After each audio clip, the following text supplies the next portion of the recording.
ಕಾಂಗ್ರೆಸ್ನಲ್ಲೀಗ ರಾಜಕೀಯ ಚಟುವಟಿಕೆಗಳ ಬಿರುಸು ಸಾಕಷ್ಟು ಜೋರಾಗಿ ನಡೀತಾ ಇದೆ. ಕಾಂಗ್ರೆಸ್ನಲ್ಲಿ ರಾಜಕೀಯ ಚಟುವಟಿಕೆಗಳು ಬಿರುಸಾಗಿದೆ. ಇಂದು ರಾತ್ರಿ ಬೆಂಗಳೂರಿಗೆ ರಣದೀಪ್ ಸುರ್ಜೇವಾಲಾ ಕೂಡ ಆಗಮಿಸ್ತಾ ಇದ್ದಾರೆ. ರಾಜ್ಯ ಕಾಂಗ್ರೆಸ್ ಉಸ್ತುವಾರಿ ರಣದೀಪ್ ಸಿಂಗ್ ಸುರ್ಜೇವಾಲಾ ರಾಜ್ಯಕ್ಕೆ ಆಗಮಿಸ್ತಾ ಇದ್ದು ನಾಳೆ ಇಡೀ ದಿನ ಕಾಂಗ್ರೆಸ್ ನಾಯಕರ ಜೊತೆ ಸರಣಿ ಸಭೆಯನ್ನ ನಡೆಸ್ತಾ ಇದ್ದಾರೆ. ನಾಳೆ ಸಂಜೆ 6 ಗಂಟೆಗೆ ಖಾಸಗಿ ಹೋಟೆಲ್ನಲ್ಲಿ ಸಿಎಲ್ಪಿ ಮೀಟಿಂಗ್ ಕೂಡ ನಡೆಸಲಾಗ್ತಾ ಇದೆ.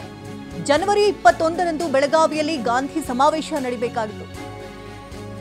ಈ ಸಮಾವೇಶದ ಪೂರ್ವ ಸಿದ್ಧತೆಗೆ ಸುರ್ಜೇವಾಲಾ ಆಗಮಿಸ್ತಾ ಇದ್ದಾರೆ ರಾಜ್ಯಕ್ಕೆ.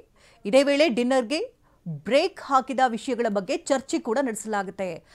ರಾಜಕೀಯದಲ್ಲಿ ಇದೀಗ ಕಾಂಗ್ರೆಸ್ನಲ್ಲೀಗ ರಾಜಕೀಯ ಚಟುವಟಿಕೆಗಳು ಬಿರುಸನ್ನ ಪಡೆದುಕೊಂಡಿದೆ. ಇಂದು ರಾತ್ರಿ ಬೆಂಗಳೂರಿಗೆ ರಣದೀಪ್ ಸಿಂಗ್ ಸುರ್ಜೇವಾಲಾ ಆಗಮಿಸ್ತಾ ಇದ್ದು ರಾಜ್ಯ ಕಾಂಗ್ರೆಸ್ ಉಸ್ತುವಾರಿ ಆಗಮಿಸ್ತಾ ಇರುವಂತಹ ಹಿನ್ನೆಲೆಯಲ್ಲಿ ನಾಳೆ ಇಡೀ ದಿನ ಕಾಂಗ್ರೆಸ್ ನಾಯಕರ ಜೊತೆ ಸರಣಿ ಸಭೆಯನ್ನು ಕೂಡ ನಡೆಸ್ತಾ ಇದ್ದಾರೆ. ಸಂಜೆ 6 ಗಂಟೆಯ ಸರಿಸುಮಾರಿಗೆ ಸಿಎಲ್ಪಿ ಮೀಟಿಂಗ್ ಅನ್ನು ನಡೆಸ್ತಾ ಇದ್ದು ಬೆಳಗಾವಿಯಲ್ಲಿ ಗಾಂಧಿ ಸಮಾವೇಶ ಇದೇ ತಿಂಗಳ 21ನೇ ತಾರೀಕು ನಡೀತಾ ಇದೆ. ಹಾಗಾಗಿ ಪೂರ್ವ ಸಿದ್ಧತೆಗಳಿಗಾಗಿ ಆಗಮಿಸ್ತಾ ಇದ್ದಾರೆ.